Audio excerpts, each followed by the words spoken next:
Class 10th के बच्चे जिस चीज से सबसे ज्यादा डरते हैं, आज किशोर सर आप लोगों के लिए वही चीज लेके आए, यानी कि टॉप 10 कॉम्पिटेंसी बेस्ड क्वेश्चंस लेके आए। कि सर बहुत सारे अगर कॉम्पिटेंसी बेस्ड क्वेश्चन चाहिए तो वो कहां से ले? मैंने ये सारी के सारे क्वेश्चंस, ये सारे के सारे देखना, ध्यान से देखना, ये सारे के सारे कॉम्पिटेंसी बेस्ड क्वेश्चंस मैंने आप लोगों को डिस्क्रिप्शन बॉक्स में बिल्कुल फ्री ऑफ कॉस्ट दे दिए। क्लास 10th के बच्चे जिस चीज से सबसे ज्यादा डरते हैं, आज किशोर सर आप लोगों के लिए वही चीज लेके आए, यानी कि टॉप 10 कॉम्पिटेंसी बेस्ड क्वेश्चंस लेके आए। सबसे पहला क्वेश्चन देख के ही आप लोगों की हवा टाइट हो गई होगी, लेकिन बहुत ज्यादा आसान से क्वेश्चंस हैं। आ जाओ जल्दी से हम लोग डिस्कस कर लेते हैं। तो ये जो क्वेश्चन है ये आप लोगों को पता ही होगा, और अगर नहीं पता तो मैं बता देता हूं कि ये क्वेश्चन आप लोगों का पॉलिनोमियल से। और ये देखो क्वेश्चन कितना आसान है। px आपके पास एक पॉलिनोमियल है जो कि देके रखा है ax square minus 4x plus 3, जहां पर a एक नॉन जीरो रियल नंबर है, ठीक है। If the zeros one of the zero of polynomial px is 3 times the other zero, यानी क्या बोल रहा है? लेट से मैंने बोल दिया कि मेरे पास दो जीरोज हैं, कौन कौन से? अल्फा और तो और बीटा। अब जो एक जीरो है ना वो 3 गुना है दूसरे वाले के, तो एक संबंध, एक रिश्ता, एक रिलेशन तो बन के आ गया इनके बीच का, ठीक है। अब जो पॉलिनोमियल देके रखा है इसको थोड़ा सा सेट करना पड़ेगा हम लोगों को। कैसे सेट करना पड़ेगा? कि हम इधर एक्स स्क्वायर के कोफिशिएंट को 1 बनाना चाहते हैं। क्या बनाना चाहते हैं? 1 बनाना चाहते हैं। तो पूरे पॉलिनोमियल से हम क्या डिवाइड कर देंगे? ए को डिवाइड कर देंगे। हमारे पास क्या आ जाएगा? X square minus 4 by A of X plus 3 by A. क्या ये चीज अच्छे तरीके से क्लियर हो गई? पक्का, ठीक है। अब जरा क्वेश्चन को अच्छे तरीके से समझते हैं। फाइंड द वैल्यू ऑफ ए, हम लोगों को ए की वैल्यू निकालनी है। शो योर वर्क, ये ऐसे इसका बस स्टाइल है बोलने का, थोड़ा ज्यादा घबरा देता है, ये हाइपर कर देता है क्वेश्चंस, लेकिन हम लोगों को हाइपर नहीं होना। बहुत ज्यादा आसान से क्वेश्चन से अच्छे तरीके से कर लेंगे। तो यहां पर क्या बोल रहे हैं कि हमें भाई कुछ ना निकाल के सिर्फ ए की वैल्यू निकालनी है, बस उसको ए की वैल्यू चाहिए। जैसे ही आपने उसको ए की वैल्यू दी उसका दिमाग शांत हो जाएगा, ठीक है। तो मैंने बोला भाई एक सबसे पहली चीज अगर हम लोग करें तो अल्फा प्लस बीटा बराबर माइनस का बी बाय ए होता है, ये चीज आएगी। अल्फा आपके पास कितना है सर जी? 3 बीटा। 3 बीटा प्लस बीटा बराबर माइनस बी कितना है? बी आपके पास ये देखो फॉर्मूले का माइनस और इसका माइनस हो गया, प्लस 4 बाय ए, 4 बाय ए। और कहीं ना कहीं ए कितना है? ए तो 1 है। ये नीचे वाला ए, ये नीचे वाला ए आपके पास 1 है, तो यहां पर हो जाएगा 4 बीटा बराबर 4 बाय ए। कहीं ना कहीं देखोगे तो 4 से 4 कट जाएगा, तो बीटा की वैल्यू आपके पास आ जाएगी 1 बाय ए, ठीक है। एक चीज और निकाल सकते हैं, वो क्या है? वो है product of zero, alpha beta बराबर सी बाय ए। तो अल्फा ये है 3b, देखो अल्फा की जगह पे मैं 3 बीटा लिख सकता हूं और बीटा की जगह पे बीटा लिख सकता हूं, बराबर सी बाय ए। तो सी कितना है? 3 बाय ए। और देखो इसका ए कितना है? Coefficient of x square is a, यानी वो तो 1 है तो उसको लिखने की जरूरत ही नहीं है। 3 से 3 कट गया, यानी बीटा स्क्वायर बराबर आपके पास कितना आ गया? 1 बाय ए आ गया। चलो एक संबंध आ गया, एक रिश्ता आ गया कि बीटा 1 बाय ए है, एक आ गया कि बीटा स्क्वायर 1 बाय ए है। समझना, बीटा 1 बाय ए है और बीटा स्क्वायर कितना है? वो भी 1 बाय ए है। मैं बीटा की जगह पे 1 बाय ए लिख सकता हूं, तो मैंने बीटा की जगह पे 1 बाय ए को लिखा। 1 बाय ए को लिखा तो ये हो गया 1 बाय ए स्क्वायर बराबर 1 बाय ए। एक ए से एक ए कट गया, तो ए की वैल्यू कितनी आ गई? सीधा सीधा 1 आ गई। आपको ए की वैल्यू तो निकालनी थी, जो कि हम लोगों ने निकाल दी। तो फाइंड द वैल्यू ऑफ ए से हमने ए की वैल्यू निकाल दी। और तो और आप लोगों को सेकंड क्वेश्चन में क्या बताना है? Based on the value of A what would be the shape of the graph of px। अब हमें ग्राफ का शेप भी बताना पड़ेगा। यहां पर जो पॉलिनोमियल आपको देके रखा है इसका शेप, कहीं ना कहीं अगर आपके पास a1 आ गया, यानी पॉलिनोमियल क्या हो गया बच्चों? a की जगह पे 1, यानी एक्स स्क्वायर हो गया, माइनस आपके पास 4x हो गया, प्लस 3 हो गया। अब देखो जो ग्राफ होता है ना, जो पॉलिनोमियल का पैराबोला होता है ना, क्वाड्रेटिक पॉलिनोमियल के केस में, वो पूरा का पूरा डिपेंड करता है कोफिशिएंट ऑफ एक्स स्क्वायर पर, यानी a की वैल्यू पर। और a की वैल्यू अब आपके पास क्या है? 1 है। देखो मैं आपको बताता हूं, अगर a की वैल्यू आपके पास लेस देन 1 है, लेस देन 1, या तो मैं बोल रहा हूं कि एक काम करो, a इज लेस देन 0 बोल दो, तो यहां पर ध्यान रखना कि जो पैराबोला आपका ओपन होगा वो डाउनवर्ड डायरेक्शन में ओपन होगा। किस डायरेक्शन में? डाउनवर्ड, यानी नीचे की तरफ। यानी वो पैराबोला समथिंग कुछ ऐसा होगा, वो पैराबोला नीचे की तरफ खुलेगा। ये पहला केस है। ये कौन सा केस है? ये पहला केस है। अच्छा दूसरा केस समझो जरा। दूसरा केस है जब a इज ग्रेटर देन 0 का, यानी a की वैल्यू पॉजिटिव होगी। अगर a की वैल्यू पॉजिटिव होगी तो जो ग्राफ होगा वो अपवर्ड ओपन होगा। किस डायरेक्शन में? अपवर्ड ओपन होगा। यानी ये जो पॉलिनोमियल है इसका ग्राफ, इसका ग्राफ यू शेप का होगा, पैराबोला यानी कि ऊपर की तरफ ये ओपन होगा। किस डायरेक्शन में? ऊपर की तरफ, अपवर्ड डायरेक्शन में ये ओपन होगा। क्लियर हो गया? Give a reason for your answer, क्योंकि एक ही वैल्यू पर आप लोगों को रीजन में क्या लिखना है कि पूरा का पूरा जो पॉलिनोमियल का कर्व होता है, क्वाड्रेटिक पॉलिनोमियल के केस में जो ग्राफ होता है, जो पैराबोला होता है, वो पूरा का पूरा डिपेंड करता है इस एक ही वैल्यू पर। अगर नेगेटिव है तो डाउनवर्ड डायरेक्शन में, अगर पॉजिटिव है तो अपवर्ड डायरेक्शन में, जो कि मैंने आपको दोनों के दोनों केसेस लिखवा दिए। ठीक है, अगर इस वीडियो में मजा आ रहा है, इस सेशन को अच्छा लग रहा है, तो आप मेरे से एक और सेशन की डिमांड रख सकते हैं, कमेंट सेक्शन में मेरे को बता देना। साथ साथ में अब चलो हम लोग करते हैं नेक्स्ट क्वेश्चन, लेकिन उससे पहले इस वीडियो को लाइक कर दो और चैनल को सब्सक्राइब कर दो। लास्ट में एक सरप्राइज भी आप लोगों के लिए। हाँ जी, लास्ट में एक सरप्राइज है कि मैं आप लोगों को और भी कॉम्पिटेंसी बेस्ड क्वेश्चन देने वाला हूं। तो सबसे पहले हम लोग कर लेते हैं ये वाला सेकंड क्वेश्चन है। क्या बोलता है? कहीं ना कहीं fx आपके पास है ax square plus bx plus 325 is a polynomial, जहां पर a और b आपके पास रियल नंबर्स है। ठीक है, zeros of the fx are distinct prime numbers. Distinct prime number यानी अलग अलग। देख लो, जीरोस आपके क्या है? डिस्टिंक्ट प्राइम नंबर्स हैं, यानी अलग अलग प्राइम नंबर है। आपको फाइंड करना है जीरोस ऑफ fx, कर लेंगे। आपको फाइंड करना है वैल्यूज ऑफ a और b। यार एक बात मेरे को समझ में आई, एक बात बहुत अच्छे तरीके से समझ में आई, कहीं ना कहीं जो पूरा का पूरा खेल है वो ये 325 ही तो खेल रहा है। कहीं ना कहीं जो पूरा का पूरा खेल है वो ये 325 ही तो खेल रहा है, क्योंकि कहीं ना कहीं 325 इंटू ए समथिंग आप कुछ करोगे। मैंने बोला एक काम करो, 325 के हम जल्दी से क्या कर लेते हैं, प्राइम फैक्टर्स को फाइंड कर लेते हैं। तो 5 से 5 6 जा 30, 5 5 जा 25, 5 1 जा 5 और 5 3 जा 15, 13 1 जा 13। कहीं ना कहीं अगर आपने 325 के प्राइम फैक्टर्स को निकाला तो यू विल गेट 5 का स्क्वायर इंटू 13।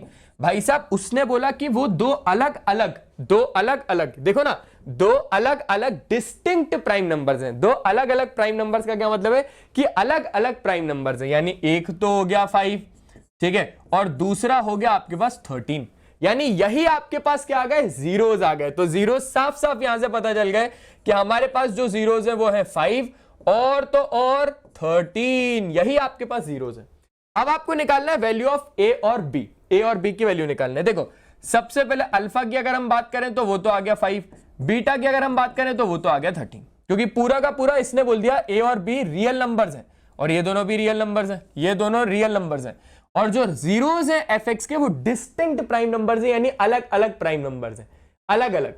ठीक है, यहां पर कोई सा भी नंबर हो, कोई सा भी, लेकिन पूरी की पूरी वैल्यू इस पर डिपेंड करती है, इस पर 325 पर। और यहां से आपने दो डिस्टिंक्ट प्राइम नंबर्स को कैलकुलेट कर लिया है, जो कि हैं 5 और 13। आगे बढ़ते हैं, हमें वैल्यूज बतानी है ए और बी की। ठीक है भाई, ए और बी की वैल्यू हम ऐसे बताएंगे कि अल्फा प्लस बीटा बराबर कितना होता है? माइनस बी बाय ए। कितना? माइनस बी बाय ए। क्लियर हो गया? तो 18 बराबर कितना हो जाएगा? माइनस बी बाय ए। चलो ठीक है, एक चीज तो ये बन गई। दूसरी चीज को बनाते हैं। दूसरी चीज क्या है हमारे पास? दूसरी चीज है अल्फा बीटा बराबर सी बाय ए। तो अल्फा इंटू बीटा यानी 5 इंटू 13, 13 5 जा 65 बराबर सी बाय ए। सी बाय ए कितना हो जाएगा? सी बाय ए 325 अपॉन ए। क्लियर हो गया? तो ए बराबर कितना हो जाएगा? 325 बाय 65। अब अगर आप इसको काटना चाहोगे तो ये बिल्कुल कट जाएगा, 6 5 जा 30, 5 5 जा 25, बिल्कुल 5 बार में कट जाएगा। तो ए की वैल्यू आपके पास कितनी आ जाएगी? 5 आ जाएगी। जैसे ही आपको ए की वैल्यू मिल गई, आप सीधा उठाओ, इसमें डाल दो तो यू विल गेट बी। देखो 18 5 जा कितना होता है? 8 5 जा 40 और 5 1 जा 5 और 90, यानी माइनस 90 आ गया बी की वैल्यू। कितना ज्यादा आसान है या फिर नहीं है या फिर नहीं है? आप खुद बताओ एक बार। है। हर एक चीज अच्छे तरीके से आप लोगों को देखने को मिल रही है। और बताओ और क्या चाहिए? पक्का समझ में भी आ रहा है, अच्छे तरीके से भी हो रहा है। ये ध्यान रखना, ये कटेगा आप लोगों का 5 टाइम्स में, ए की वैल्यू उठा के इसमें डाल देना, बी की वैल्यू आ जाएगी। आसान है। तो दूसरा क्वेश्चन भी हम लोगों ने कर लिया एक तरीके से। इसके दो पार्ट्स थे, दोनों पार्ट्स को निपटा लिया। अब आ जाओ जल्दी जल्दी, थोड़ा जल्दी जल्दी करते हैं। अब हम कर रहे हैं कौन सा क्वेश्चन? तीसरा क्वेश्चन। तीसरा क्वेश्चन क्या बोलता है? Roshni is playing a dart throwing game. In the game, players throw a dart at a wooden board from the safe distance. ठीक है, if the dart hits inside any one of the shaded circle, they score a point. यानी भाई अगर वो dart इनमें से कोई भी सर्कल पे जाके पड़ जाता है तो उनको पॉइंट्स मिलते हैं। ठीक है, note the figure is not to scale. हमें फिगर को बनाना ही नहीं है वहां पर। क्यों बनाना है फिगर को? The radius of each circle is 5 centimetre. अब इसने हमको एक हिंट दे दिया कि जो हर एक सर्कल का रेडियस है ना वो 5 सेंटीमीटर का, वो 5 सेंटीमीटर का है, वो 5 सेंटीमीटर का है। चलो बढ़िया, इतनी चीज तो उसने बताई। Roshni is randomly throwing darts at the board, if each dart Roshni throws hits the board, what is the probability of her scoring a point. यानी भाई हर एक डार्ट वो बोर्ड पे मार रही है, और जो बोर्ड है वो कौन से, देखो वुडन बोर्ड है, और वुडन बोर्ड कौन से सर्कल का है, मतलब कौन से शेप का है, तो आपको देके रखा है if the dart inside any one of the shaded circle they score a point. यानी उसको क्या मिल जाता है, उसको पॉइंट मिल जाता है। कहीं पर भी इन तीनों में से कहीं पर भी पड़ जाएगा तो उसको पॉइंट मिल जाएगा। यानी हमारे लिए इवेंट क्या है, इवेंट है हमारे लिए कि भाई उसको सर्कल पे हिट करना है, सर्कल पे क्या करना है, उसको सर्कल पे हिट करना है, बस ऐसे शॉर्ट में लिख दिया। तो उसके लिए इवेंट की प्रोबेबिलिटी कितनी हो जाएगी भाई, टोटल कितना है सर, टोटल तो आपके पास इतना एरिया, यानी एरिया ऑफ रेक्टेंगल, और एरिया ऑफ रेक्टेंगल के लिए लेंथ इनटू ब्रेड्थ चाहिए, 6 4 24 यानी 2400। तो प्रोबेबिलिटी, टोटल प्रोबेबिलिटी कितनी है ये पूरी, लेकिन हमें फेवरेबल वाली चाहिए, यानी हमें पॉइंट्स कब मिलेंगे, जब हम इन तीनों पर फेंक के मारेंगे हमारे डार्ट को। ठीक है, जब रोशनी इन तीनों सर्कल में से किसी एक पर फेंक के मारेगी उसके डार्ट को, तब उसको पॉइंट मिल जाएगा। यानी एक सर्कल का एरिया कितना होता है पाई आर स्क्वायर, 3 सर्कल का एरिया कितना हो जाएगा 3 पाई आर स्क्वायर, और आर कितना है 5 का स्क्वायर। क्या इतनी बात आप लोगों को अच्छे तरीके से क्लियर है? तो pi into 3 into 25 whole upon कितना हो जाएगा 2400। भाई मैंने बोला 2400 को एक काम करो 24 इंटू 100 कर दो, देखो 5 4 जा 3 7 जा 21, 3 8 जा 24, तो ये कितना आ गया पाई बाई 8 4 जा 32। ये हमारे लिए प्रोबेबिलिटी का रास्ता खुल गया। क्लियर है, आसान है, बढ़िया तरीके से आ रहा है, अच्छे तरीके से समझ में, बस तो फिर और क्या चाहिए, और क्या चाहिए। ठीक है, चलो इस क्वेश्चन को थोड़ा सा साइड कर देता हूं, अगर नहीं दिख रहा है तो यहां पर कर दिया मैंने। ओके अभी ठीक है, चलिए नेक्स्ट क्वेश्चन। अब ये जो नेक्स्ट क्वेश्चन है इसको देख लेते हैं। सारे के सारे क्वेश्चन बढ़िया तरीके से टॉप 10 क्वेश्चंस लेके आए हूं आप लोगों के लिए, तो देख लेते हैं। In a standard deck of 52 cards, a card is drawn without replacement. It is found to be a red card of number 7. यानी देखो 52 कार्ड्स हमारे पास थे, हमारे पास 52 कार्ड्स थे, हमने एक कार्ड को विदाउट रिप्लेसमेंट उठाया और हमने फाउंड किया कि जो हमारे पास कार्ड आया वो रेड का 7 आया है, रेड का 7 आया है। If another card is drawn, यानी भाई अब हमारे पास कितने कार्ड्स बचे हैं, क्योंकि एक कार्ड तो उठ गया, रेड कलर का 7 तो उठ गया, अब हमारे पास कितने कार्ड्स बचे हैं, अब हमारे पास 51 कार्ड्स बचे हैं। यानी अब जो हम नेक्स्ट कार्ड उठाएंगे वो इन्हीं 51 में से उठाने वाले हैं, यानी टोटल प्रोबेबिलिटी तो अब 51 होने वाली है। If another card is drawn, what is the probability that it's not a 7? That it's not a 7. 7 नहीं होना चाहिए, 7 नहीं होना चाहिए। अगर 7 नहीं होना चाहिए तो आप यहां पर एक फॉर्मूला लगा सकते हो, probability of an event plus probability of not an event बराबर 1, यानी probability of red plus probability of नहीं, probability of number 7 plus probability of not a number 7 is equals to 1। भाई प्रोबेबिलिटी ऑफ नंबर 7 हमारे पास कितना है, कितना है, देखो टोटल 7, अब आपके पास कितने बचे, अगर हम 51 कार्ड्स में से बात करें तो रेड के केस में छोड़ो, आपके पास ऐसे नंबर 7 कितने बचे, रेड का तो चला गया, अभी रेड में एक और बचा है, टोटल आपके पास 7 कितने होंगे, इन 52 कार्ड्स में से, इन 52 कार्ड्स में से टोटल आपके पास नंबर 7 वाले कार्ड्स कितने हैं, 4, जिसमें कि एक तो चला जा चुका है, अब कितने बचे, 3 बचे, तो 3 बाय आपके पास आ गया 51, क्योंकि 51 में से 3 आ सकता है, plus probability of not an event is equals to कितना 1, तो प्रोबेबिलिटी ऑफ नॉट अ 7 बराबर 1 माइनस 3 बाय 51, 3 1 जा 3, 3 1 जा 3, 7 जा 21, तो यहां पर हो गया 16 बाय 17, कितना हो जाएगा 16 बाय 17। क्लियर है, पक्का, अच्छे तरीके से, बस तो ये हो गया, आ गया, ये क्वेश्चन हो गया हमारे पास। शो योर वर्क हम लोगों ने शो करके बता दिया, आ गया। चलो नेक्स्ट क्वेश्चन। अब ये जो क्वेश्चन है इस क्वेश्चन को अच्छे तरीके से समझना, और इस वीडियो को अगर अभी तक लाइक नहीं किया तो जल्दी से लाइक कर दो। क्या कहता है, a circular garden has a concentric circular fountain area with the centre O. देखो ये रहा आपके पास फाउंटेन का एरिया, ठीक है, ये कॉन्सेंट्रिक सर्कल का क्या मतलब होता है, सर्कल के अंदर सर्कल। चलिए आगे बढ़ाते हैं। The distance between the circumference of the fountain, the distance between the circumference of the fountain है ना, fountain area and that of the garden is 5 metre. देखो फाउंटेन के सरकमफेरेंस का और गार्डन का एरिया यहां से लेकर यहां तक कितना है, 5 मीटर की दूरी है। कितना है, 5 मीटर की दूरी है। चलो आगे बढ़ाते हैं। As shown in the figure below, यहां से लेकर यहां तक 5 मीटर की दूरी है। The height of the fountain OP is 5 time the radius of the fountain area. यानी क्या बोल रहा है कि जो हाइट है ना फाउंटेन ओपी की, वो कितनी है, 5 टाइम्स है radius of the fountain area की। तो radius of the fountain area तो हमारे पास है ही नहीं, यानी रेडियस क्या है, इतना पार्ट रेडियस है। लेट से मैंने इसको बोल दिया आर, लेट से मैंने क्या बोल दिया आर। तो कहीं ना कहीं ओपी क्या बोल रहा है कि 5 टाइम्स है किसके किसके किसके, 5 टाइम्स है radius of the fountain area. OP कितना है, 5 times the radius of the fountain area, यानी ये पूरा ओपी कितना है, 5 आर है, ठीक है। और ओ से लेकर लेट से ये हो गया हमारे पास, क्यू बोल देता हूं मैं इसको, ओ से क्यू बोल देता हूं। तो ओ से क्यू हमारे पास कितना है, आर प्लस 5। इसको क्या बोलना, आर प्लस 5। और जो आपके पास और क्या बोल रहा है, find the radius of the fountain area if the shortest distance between the top of the fountain and the circumference of the garden is 17 metre. देखो top of the fountain and the circumference of the garden, circumference of the garden इधर से लेकर इधर तक का distance कितना है, 17 metre का है। आपको आपका काम दिखाना है, ठीक है जी, बिल्कुल दिखा देंगे। कहीं ना कहीं आप एक चीज जानते हो कि यार ये तो 90 डिग्री का होना तय बात है, ये तो 90 डिग्री का होना बिल्कुल तय बात है। क्लियर हो गई बात, चलो क्लियर हो गई। अब यहां पर क्या लगाना है, पाइथागोरस थ्योरम।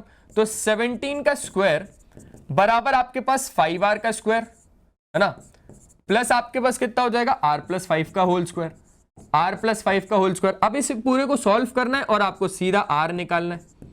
कौन नहीं निकाल पाएगा r, इधर से निकाल लोगे। मेरे को कमेंट सेक्शन में जरूर बता के जाना कि r कितना है आप लोगों का, ठीक है जी। चलिए नेक्स्ट क्वेश्चन करते हैं। अब यहां पर एक क्वेश्चन देके रखा है, ये क्वेश्चन क्या बोलता है, Shreya said I know a real number, मतलब मुझे एक रियल नंबर पता है, whose square when added to the 2/3 of itself. यानी एक रियल नंबर मुझे पता है, ठीक है, इसी रियल नंबर का 2/3, इसी रियल नंबर का 2/3 जब हम लोगों ने करा तो वो हम लोगों को 152 देता है। क्या बोल रहा है, क्या बोल रहा है, क्या बोल रहा है, एक रियल नंबर है, इसका 2/3, इसी का 2/3, और जब हमने इन दोनों को ऐड किया, और जब हम लोगों ने इन दोनों को ऐड किया तो मेरे को कितना मिलता है, 152 मिलता है। समझ गए, हुज स्क्वायर, इसी रियल नंबर का स्क्वायर, इसी रियल नंबर का square when added to the 2/3 of itself, इसी रियल नंबर का स्क्वायर जब हमने ऐड किया 2/3 ऑफ इटसेल्फ यानी इसी में, तो हम लोगों को क्या मिलेगा, 152 मिलेगा। अब कुछ नहीं है, सॉल्व करना बाकी है। देखो क्वाड्रेटिक फॉर्म करके देता हूं, बाकी आपको पता है कि आपको क्या करना है। ये हो जाएगा 3x स्क्वायर, ठीक है जी, प्लस ये कितना हो जाएगा 2x बराबर ये कितना हो जाएगा आपके पास 3 2 6 15 3 45 456। इसको इधर बुला लो तो ये हो जाएगा 3x square plus 2x minus 456 बराबर कितना हो जाएगा 0। अब मुझे बताओ क्या ये क्वाड्रेटिक इक्वेशन आप लोग सॉल्व नहीं कर पाओगे, क्या ये क्वाड्रेटिक इक्वेशन सॉल्व नहीं कर पाओगे, क्या मुझे x की वैल्यूज नहीं बता पाओगे, और इन दोनों वैल्यूज में से भी एक फाइनल वैल्यू आप लोग नहीं बता पाओगे, बता दोगे ना, बता दोगे ना। Does such a number exist, if yes find the number, if no justify your answer. Satisfy करेगा, अगर नहीं कर रहा तो वो बताना है क्यों नहीं कर रहा, और अगर दे रहा है तो फिर ठीक है ले लेना। समझ गए, समझ गए, समझ गए, समझ गए। चलो 6 क्वेश्चन हो गए। अब हमारे पास है 7th क्वेश्चन। 7th क्वेश्चन क्या बोलता है, 7th क्वेश्चन कहता है an Olympic shooter is aiming a gun at a target from the edge of a cliff. ठीक है, वो टारगेट कहां से सेट कर रहा है, एज ऑफ अ क्लिफ से। तो भाई क्लिफ मान लेता हूं कि ये रहा, और शूटर कहीं ना कहीं ये रहा, और इसकी गन ये रही। चलो, that the gun is 270 metre above the ground. ये देखो, such that the gun is 270 metre above the ground. जो गन है ना, ये जो गन है ना, ये 270 मीटर अबव द ग्राउंड है, 270 मीटर अबव द ग्राउंड, यानी यहां से लेकर यहां तक इसका डिस्टेंस मतलब कितना है, height 270 metre. Angle of depression of the target from the gun is 30।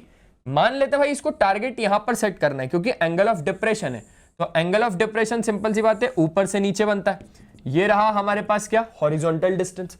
इसने सेट किया कितने डिग्री पर, 30 डिग्री पर, 30 डिग्री पर। ये जो 30 डिग्री है वो यहां पर ही आ जाएगा 30 डिग्री। तो कहीं ना कहीं अब एक बात समझो, what is the shortest distance between the gun and the target. Shortest distance between the gun and the target हमें फाइंड क्या करना है, ए बी फाइंड करना है। और लेट्स से ये पॉइंट क्या हो गया, सी हो गया, यानी ए सी कितना हो गया, ए से लेकर सी तो 270 हो गया। हमें कोई ट्रिग्नोमेट्री का ऐसा कंपोनेंट लगाना होगा जिसमें हमारे पास क्या आता हो, जिसमें हमारे पास परपेंडिकुलर आता हो और हाइपोटेनस आता हो। सर ऐसा तो sin 30 है, तो लगा दिया जल्दी से sin 30। sin 30 कितना हो जाएगा, अपोजिट यानी 270 अपॉन हाइपोटेनस यानी ए बी। तो sin 30 की वैल्यू हो जाएगी 1/2 बराबर 270 अपॉन ए बी। तो बस यहां से ए बी आपके पास कितना आ जाएगा, 540। 540 क्या मीटर। आसान था, ये क्वेश्चन भी आसान था, हाँ या फिर ना, पक्का अच्छे तरीके से। बस ये क्वेश्चन हो गया, 7 क्वेश्चन हो गए। अब आ जाओ जल्दी से 8वां क्वेश्चन देख लेते हैं। 8वां क्वेश्चन क्या है, a car is driving up a hill inclined at 30 degree. एक कार कहां पर चढ़ रही है भाई, एक हिल पर चढ़ रही है, जो कि भाई कितने डिग्री का एंगल मार रही है, 30 डिग्री का एंगल मार रही है, ठीक है। It covers a distance 500 metre along the hill. ये हिल चढ़ रही है कार यहां पर है और ये चढ़ रही है यहां पर, तो 500 मीटर का डिस्टेंस इसने कवर कर लिया है। 500 मीटर यानी ये रहा आपके पास 500 मीटर। आगे, draw a neat figure to represent the situation. अब हम लोगों को सिचुएशन बतानी है, लेकिन जो हिल है वो 30 डिग्री के इंक्लाइंड एंगल पर है। लेट्स सी, ये हो गया आपके पास ए, ये हो गया आपके पास बी और ये हो गया आपके पास सी। तो बस ये सिचुएशन हो गई, ये सिचुएशन हो गई। हम लोगों ने ग्राफ तो बना दिया, मतलब हम लोगों ने फिगर तो बना दिया। अब दूसरा केस वो क्या बोल रहा है, दूसरा केस बोल रहा है find the vertical height of the car gain during the journey, show your work. भाई वर्टिकल हाइट यानी उसने इधर से स्टार्ट किया ना, कार ने इधर से स्टार्ट किया, अभी वो धीरे धीरे जाके इधर पहुंच गई, यानी नीचे से लेकर वर्टिकल हाइट, यानी वो ए बी की बात कर रहा है। यहां से एक ऐसा कौन सा कंपोनेंट लगाऊं जिसमें मेरे पास हाइपोटेनस आता हो और परपेंडिकुलर आता हो। सर सिंपल है, sin 30 लगा दो। क्या लगा दो, sin 30। sin 30 कितना हो जाएगा, अपोजिट अपॉन हाइपोटेनस यानी ए बी अपॉन 500। सिंपल है, sin 30 कितना हो जाएगा, 1/2 बराबर ए बी अपॉन 500। तो यहां से इसको काट दिया 250 टाइम्स, तो ए बी आपके पास कितना आ गया, 250 मीटर। ए बी आपके पास कितना आ गया, 250 मीटर। क्या ये चीज अच्छे तरीके से क्लियर हो गई, हाँ या फिर ना, हाँ या फिर ना, अच्छे तरीके से क्लियर हो गई। अगर मेरे को इस वीडियो पे अच्छा रिस्पॉन्स मिला ना, तो मैं आप लोगों के लिए ढेरों सारे कॉम्पिटेंसी क्वेश्चंस लेके आने वाला हूं। ऐसी बहुत सारी वीडियोस आने वाली है, सही बता रहा हूं मैं, लेकिन क्या सिर्फ और सिर्फ रिस्पॉन्स मिलना चाहिए। अगर रिस्पॉन्स मिल गया तो बढ़िया है, और अगर नहीं मिला तो फिर आप लोग जानते ही हो। चलो अब ये कॉम्पिटेंसी बेस्ड क्वेश्चन देख लो भाई। In the given number line PQR represent the measure of central tendency of the data 3, 4, 6 है ना, 3, 4, 6, 5, 6, 0 मतलब 6, 10, ठीक है। स्मॉलेस्ट डाटा पॉइंट है, लार्जेस्ट डाटा पॉइंट है। Which of these is true for P, Q और R। अब कहीं ना कहीं देखा जाए तो स्मॉलेस्ट से लार्जेस्ट जा रहा है, तो P, Q और R क्या है। देखो R अगर बड़ा है तो ये पक्की बात है कि क्या है, ये मोड है। ये क्या है, मोड है। और क्योंकि ये बीच का है तो ये पक्की बात है, ये क्या है, ये मीन है। ये क्या है, ये मीन है, क्योंकि बीच का है।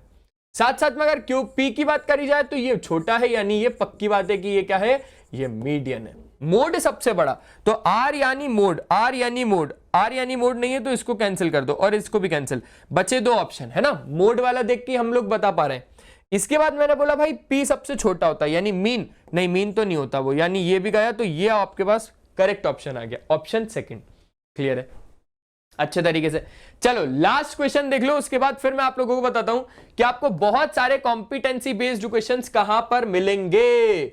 कॉम्पिटेंसी क्वेश्चंस बहुत सारे आप लोगों को कहां पर मिलेंगे, देखो the approximate relationship between the mean median mode, है ना, mean median mode can be expressed using an empirical formula. हम जानते हैं 3 मीडियन माइनस 2 मीन बराबर मोड, ये चीज तो जानते हैं। Shown below are the measures of central tendency of the marks obtained by class 8 students in a test. Mean आ रहा है 5 marks, mode आ रहा है 5.3 marks. Which of the following could be the approximate median of the marks? हमें क्या निकालना है, हमें निकालना है which of the following could be approximate median. Approximate median यानी median की बात कर रहा है, तो 3 median minus 2 mean। मैंने बताया था ना इसको याद करने का तरीका, इसको याद करने का तरीका बताना कि 3 माइनस 2 बराबर 1 होता है। सबसे बड़ा स्पेलिंग में क्या होता है, मीन मीडियन या मोड, मीडियन, तो 3 के साथ मीडियन को रख दो। आज से हैप्पी बर्थडे टू यू नहीं होगा, आज से हैप्पी बर्थडे टू मी होगा, टू मी, और बचा कौन, मोड बचा, खत्म खेल।